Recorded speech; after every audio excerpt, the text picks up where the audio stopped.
Welcome to another episode of Attention. I'm your host, Coach Tina, and today we have a guest. Her name is Cherelle George. She has a bachelor's from JSU and she has a master's from Walden University in social work. She has been working with the DHR for 9 years. She has been in hospice social work for almost 2 years, and she currently is doing prison crisis management, adolescent gang advocate. So, how are you today? I'm doing well. How are you? Glad to have you. I'm good. I'm good. I'm excited about this. All right, good. Okay, personally for you, do you need to be, to have, or to feel? I chose to be. To be? Mm-hmm. Wow. And the reason why I say that is because to have is like present, like future tense. Like I need to feel in this moment. Where am I currently at? So to be is to belong. So am I got myself together? Like, am I existing in this moment, or am I just faking it like everybody else out here? Right. Or is it something that I want to be, if that makes sense? Okay. So why do you do what you do? You know, I don't know, because it ain't for the money, guys. That's for sure.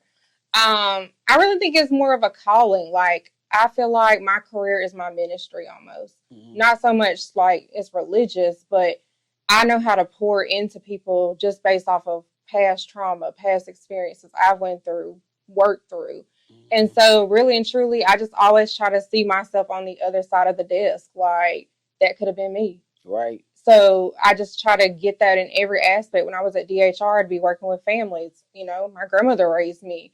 I grew up, I really didn't understand who I was or where I belong. I went to a predominantly white school. Here I am, biracial, trying to figure that out. Didn't really know any of my African-American side. So I got to college, joined, an MPHC sorority. Then I'm just like, okay, I don't really fit here either. So who am I exactly? So, I mean, I just feel like I was placed here to help, but more so to help based off of experience. Right. See, I have this thing that I say is like, first you got to gain the experience. Mm-hmm. Then you got to become an expert at it, which means you actually made it through. And then you have to become an example. And it sounds like that's what you're saying. Right. So now, when you go through stuff, you don't want to just go through stuff just to go through it. So you're going to always keep going through stuff. But once you realize that you're going through something and then you're able to help somebody else get through it because of the experience that you have, that's when you know that you're healing and you're growing. And I mean, I think that's a good thing. I'm happy that you're doing that. Thank you for that.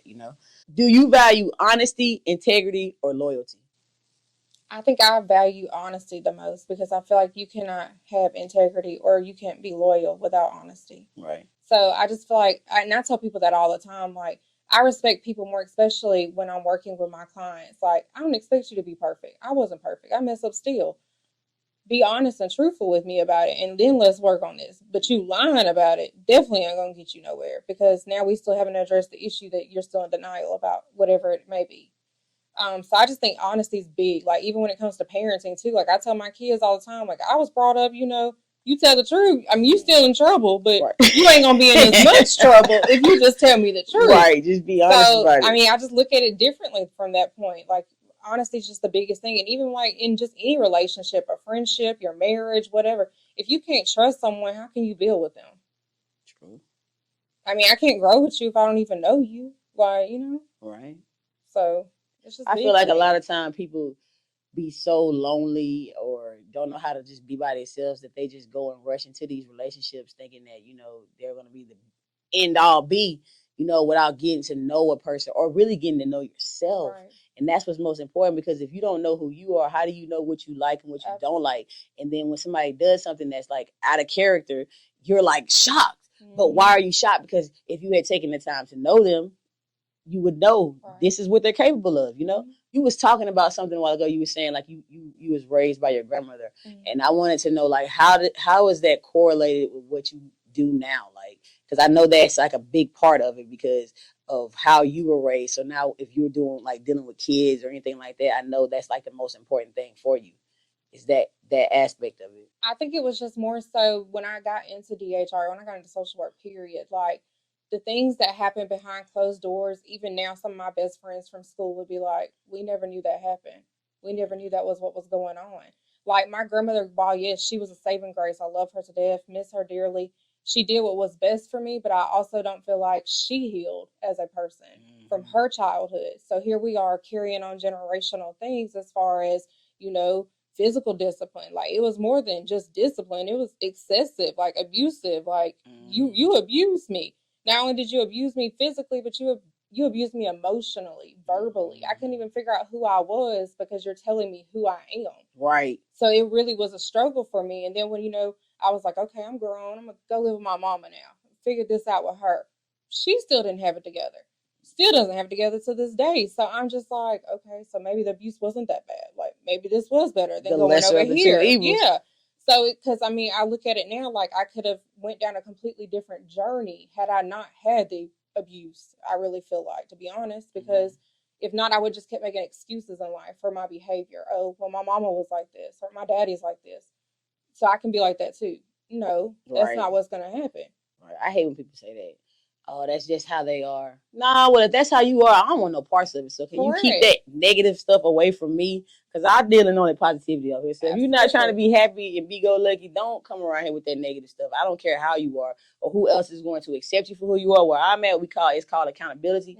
So I will hold you accountable for your actions. Right. And that's just what it is. People get so offended when you hold them accountable. When you start setting clear boundaries with people, then it's, oh, you tripping, oh, you changing. Oh, no, I'm not changing. What I am is I'm growing and I'm realizing that you're really not a waste of my time right now. And I have other things that I need to do than be bothered with somebody who can't even give me the same respect that I'm giving you. Because if that's the golden rule, to do unto others as you would have them do unto you, then you're not treating me the same way that I'm treating you. So I need to move around, And I think it's also, people get so caught up in the mindset, well, because they went through something, now I'm a victim. So when I mess up in life, it's because of that.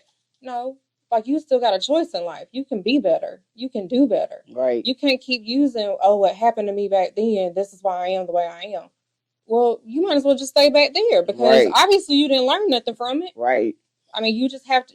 I feel like sometimes we get in these cycles, and I'm really big on a cycle. Like, I feel like if you don't have a changed behavior from something that you've done, you're just going to continue to keep going around in circles, and you're not going to get anywhere. And that's with anything. Yeah, that's true. So I want to know, like, on any of the jobs that you've been on, has there been any challenging experiences that you've encountered, and how did you deal with them? Absolutely. Every day is a challenge as a social worker. I mean, because realistically, when I was at DHR, while I love my job, I was very passionate about my job. Some people aren't that way. And that was the biggest thing that I struggled with when I became a supervisor at DHR, because I'm like, how do you come? I get that the demands are crazy. I get that we short staff. I get that we got 20 million crises.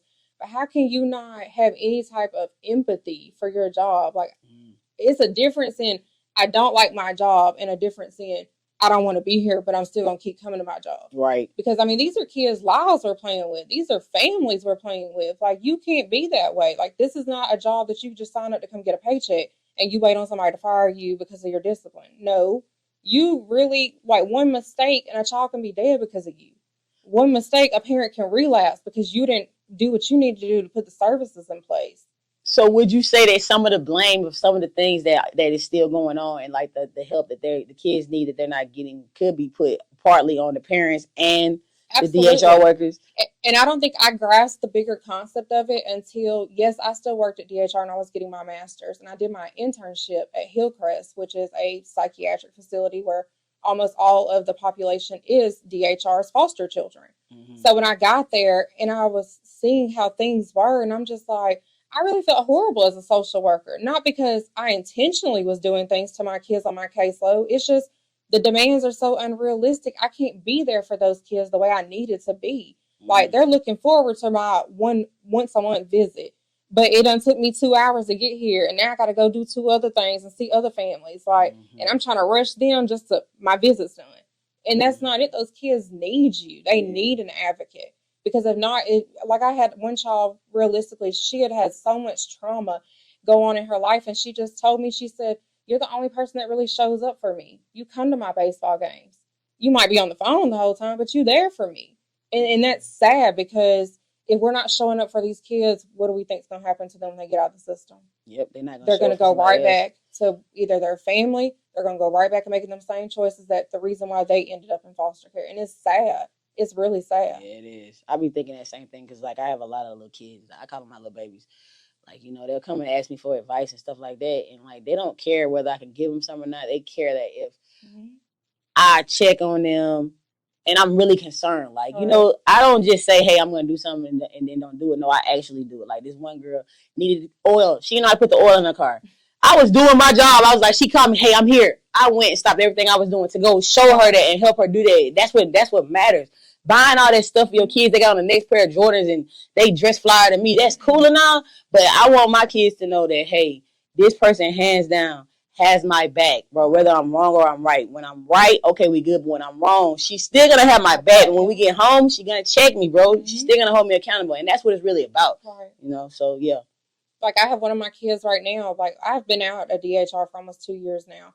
I met this child in 2017, and I've continued to keep a relationship with him. The same system that threw him away, the family that threw him away, he shouldn't be where he's at. He just graduated basic training. Like, I'm writing you still while you're in basic training. You're still telling me the things I did to you, and little do you know, what I sowed into you, you sowed back into me. Right. Like, it's a growing thing. Yep. Like, I don't think anybody can just wake up and say, I want to be a social worker. Like, you have to really have a passion for it. Any type of scenario, counselor, anything like that. Life coach. You can't just wake up and do that. Shout out Beyond Reason. Yeah, you got to. You got to. You got to really care. So how do you handle parents who have concerns about like their child's progress during the like process or whatever? Like, or how do you handle parents, period, about any concerns while you dealing with that? I mean, sometimes it's also, like, I tell people all the time, and even with my own children, your child makes decisions, yes, but what's the environment like? Are you contributing to that? Are you enabling that? Like, is it just the child, or what is it going on with you also? Because I see a lot of parents, they don't know how to parent. And it's not because they don't want to learn. It's not that. It's just they're carrying on things that were parented to them.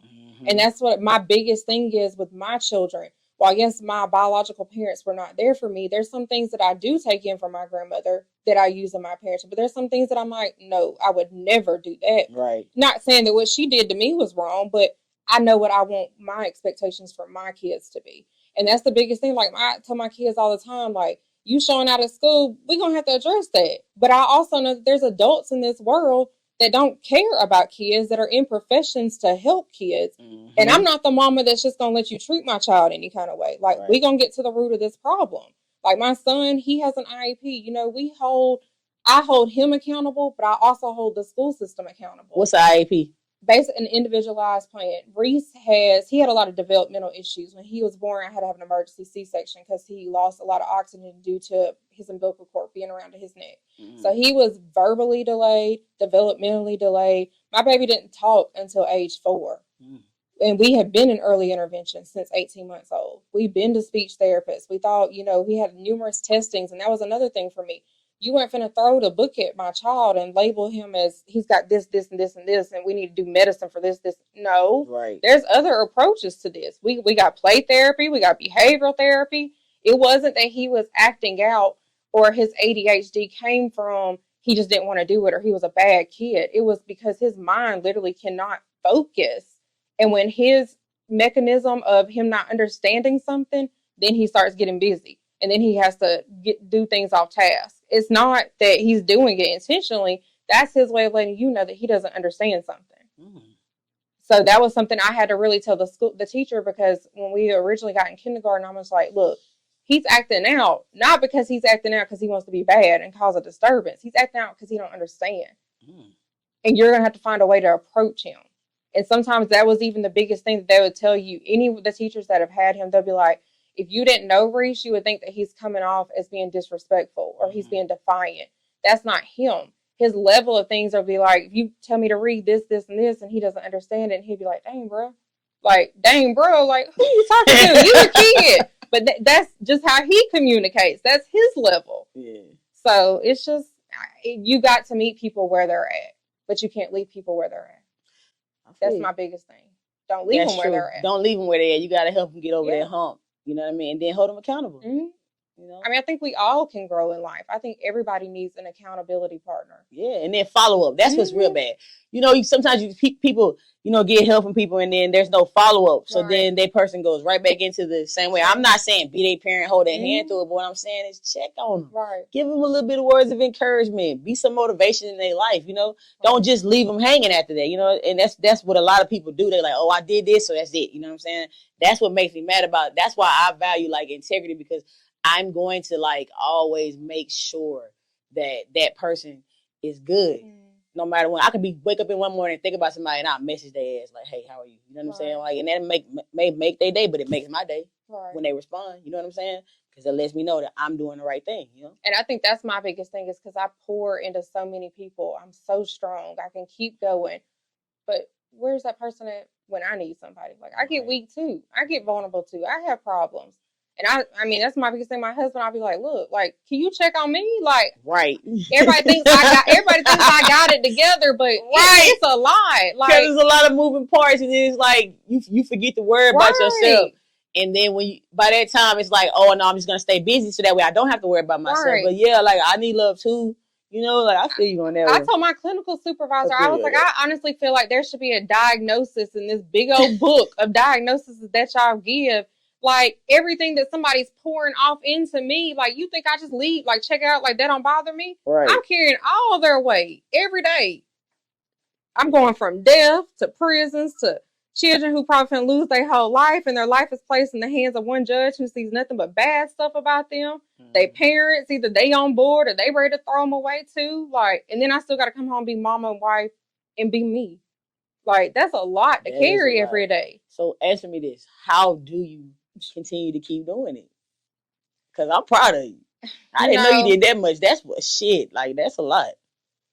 First and foremost, God, like, spiritually, I have to be there. Like, I can be having the worst day of my life, and then I got to go into a home visit of someone who's got less than 6 months to live. Or I can go to someone who just got raped in prison. The only thing I can talk to you over the phone and help you get through your trauma.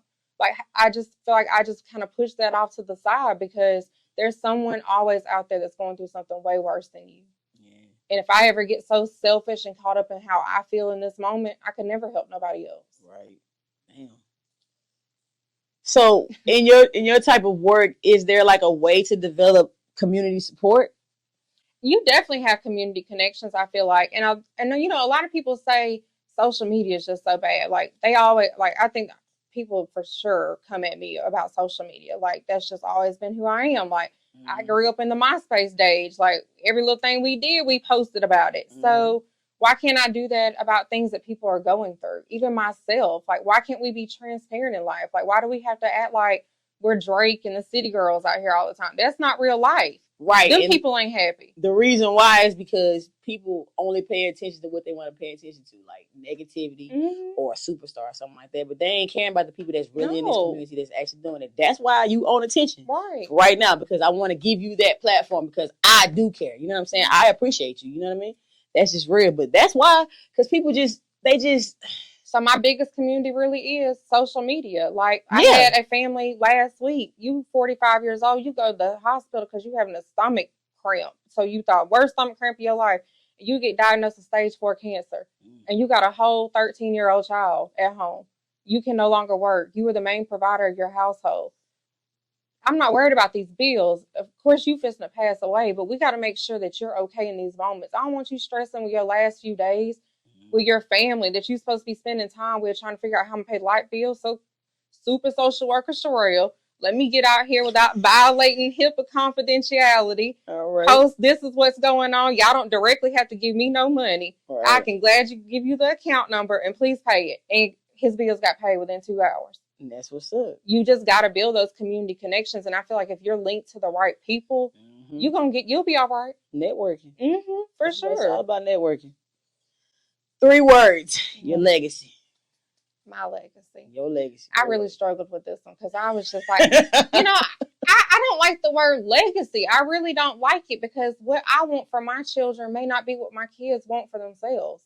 And who am I to dictate what they want their life to look like? But that's why we asking for you. But my legacy son, I'm passing on, right? Yeah, so you got to make sure that it's like if it was a genie and you had 3 wishes.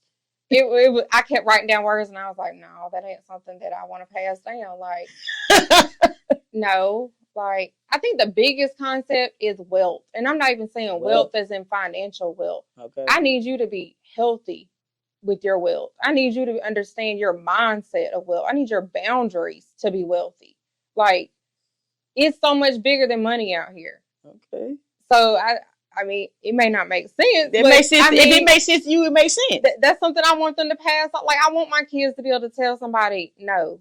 I want my kids to be able to say, just because you're family, you can't treat me like this. So, I mean, I guess that's the biggest thing. That, and I mean, you are your biggest advocate. Like, use your voice at all times. It may not be what somebody wants to hear. It may not be what you want to hear yourself. Right. But you're going to have to advocate for yourself at the end of the day. So you're saying wealth, voice. And I really think just drive, like resilience altogether. You can't let one speed bump keep you from doing so many other things in life. There's so many times I done counted myself out, or even life itself has counted me out. I can't dwell on that. If anything, that just made me stronger. Right. To keep going. Like, I'm not even supposed to be here. Like, I'm the biggest advocate when it comes to suicide awareness. Like, high school, Cheehaw Mountain, had it not been for my best friend at that time and still my best friend, I wouldn't be here at all. Like, I felt like life was that overwhelming that I did not need to be here. So, I mean, I tell people all the time, you can do it. It's just you have to get out of what's going on in this moment. Feelings are temporary. You get over it. Yeah. That's what we got to start pumping into our generation. Mm-hmm. Learning how to control their emotions. For sure. Emotions is the one thing that are triggering. Because in a split of a second, an emotion can make you do something really, really bad that you'll end up somewhere that you don't want to be, or you'll be dead. Mm-hmm. And that's the one thing that we really need to start pumping into our communities. Yeah, for sure. Dealing with emotions. I did not know that, man. Well, and I'm glad that you didn't do anything. I'm glad your friend was there. Yeah, for sure. And I tell people, because some people are like, how can you just talk about it like that? If I don't talk about it, how am I going to help somebody else get through what they're going through? I'm not the only person out here in life that almost attempted suicide. I'm not the only person out here that's been through things. But if we don't raise awareness, I think that's the biggest thing, especially in African American culture, that we struggle with. What goes on at home shouldn't stay at home. Right. You need a therapist. Black people, please get therapy. You need it. You need somebody to talk to. Your family is not who you need to go talk to all the time. Right. Even, I love my pastors. My pastors are amazing mentors. You need people outside of them too. Like, sometimes you need somebody. The thing about the preachers is you have to go to find them. You know what I'm saying? Like, I need some people who want to advocate, and let's go and find the people that we need to be finding. Like, you know what I'm saying? Like, anybody can walk into church, but like, you got to come out of there sometimes. Like, you can't just sit behind that thing thinking that, hey, they're going to come. Like, they're not always going to come. Right. But you still got to go try. You know? That's how I feel about that right now. But I feel like any role that you're in, wherever you're at, if you're an accountant, your job don't just stop when you're at the bank. You're still doing stuff outside of the bank. So I feel the same way for ministry. Like, if you're a pastor and you truly want to serve people, sometimes you have to get out there. You gotta get in these streets, and we do. Like, our church is big on, we're going to see the homeless. We're going to go do this. Like, and I teach my kids that, like, you going with me, because this is what can happen in life. I mean, like I said, it's just all about transparency and really meeting people where they're at. All right. What advice do you want to give to your generation? Ooh, child. We are really at war, to be honest. We are at war. And we don't even realize it, because the technology that our children have, the lack of villages our children have. Like, I knew growing up, if I did something Yvonne saw, Yvonne was going to tell Deborah, and Deborah was going to check me. Or better yet, Yvonne was going to check me herself. Mom was going to check you. And then she was still going to tell. So I don't understand why these parents are just so checked out with these kids. Like, do y'all not understand, like, the things that these kids are getting themselves into? Like, and they have no idea the consequences that come with it. They don't. None whatsoever. I mean, when I tell you my family has been through with this shit, I was finally just like, Lord, if I'm the poster person, but we're going to get through something, clearly I'm that person right now. Mm-hmm. Because when I tell you, I did everything possible as a social worker, as a mother. Like, do not get on social media, Aubrey. It is not time for you to do this. It's too much for you. Like, I promise you. Mm-hmm. But you so caught up in what your friends can do. Your friends can probably get away with something, to be honest. And then here we go. One comment that got completely blown out of proportion, and I see both sides of it. Yes, that was absolutely wrong. But yes, I know that's not what you meant. And your whole life gonna be ripped away from you. Mm-hmm. Like you was just made an example to Oxford City Schools. And had your mama not known stuff, known how to advocate, known that we finna call this attorney and this ain't finna happen, Mm-hmm. you was literally finna to lose everything. You were finna be expelled. You were finna lose your sports over one thing. Your first time ever getting in trouble, you was about to lose it all. Seriously? Yeah, for sure. I don't know if we can go into what happened, but I'm intrigued now. Oh, for sure. I mean, I made sure I made the whole world aware of this because this is something I have been preaching. Aubrey knew not to have social media. Aubrey got on social media through an app that actually is a hidden app that I couldn't even find. It's like undercover stuff. Only reason why I was able to find it is because I still know people in law enforcement that was able to dump her phone for me. Dumped her phone for me. She was on TikTok. Obviously, there was a teacher at that time that I thought the teacher was, great. Never had any issues. She's never told me any issues about my child. Obviously, there were some things that were happening at school. The teacher obviously frustrated my child and another child.